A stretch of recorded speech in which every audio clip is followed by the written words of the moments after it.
Hyderabad real estate. ఈ హైదరాబాద్ సిటీలో last 5 to 6 years పేరు పక్కన రియల్ ఎస్టేట్ ఉంటే చాలు, ₹1 కోటి తక్కువ ఎవరు సంపాదించలేదు. అలాంటిది ఇప్పుడు మార్కెట్ డల్ అవడంతో రియల్ ఎస్టేట్ బిజినెస్ చేసే వాళ్ళందరూ కొంచెం డల్ అయ్యారు. కొన్ని మంది హైదరాబాద్ రియల్ ఎస్టేట్ ఇంకా పడలేదు, ఇంకా ఎదిగిపోతుందని లేని హైప్ క్రియేట్ చేస్తున్నారు. ఇప్పుడు ఇలాంటి సిచ్యువేషన్ రావడానికి కారణం, కొన్ని మంది గవర్నమెంట్ చేంజ్ అన్నారు, కొన్ని మంది ఏపీ గవర్నమెంట్ చేంజ్ అంటున్నారు, కొన్ని మంది రిజిస్ట్రేషన్ అంటున్నారు.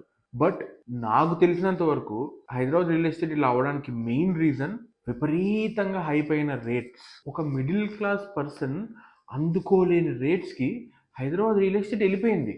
అంతెందుకు, ఇప్పుడు ఎలాంటి గవర్నమెంట్ చేంజ్ అయినా, ఎలాంటి డిసిషన్లు వచ్చినా, కొండాపూర్లో ఇల్లు 70 lakhs అంటే తీసుకోరా? లేదా బెంగళూరు హైవేలో ఎక్కర్ 50 lakhs అంటే తీసుకోరా? సో రేట్స్ కరెక్షన్ అనేది హైదరాబాద్ రియల్ ఎస్టేట్లో జరగాలి. అది ఎప్పుడు జరుగుతుంది, అసలు జరుగుతుందా లేదా ఇంకా హైప్ అవుతుందా అనేది ఏరియా వైజ్ ఇప్పుడు మనం చేసే ఈ హైదరాబాద్ సిరీస్లో డిస్కస్ చేద్దాం.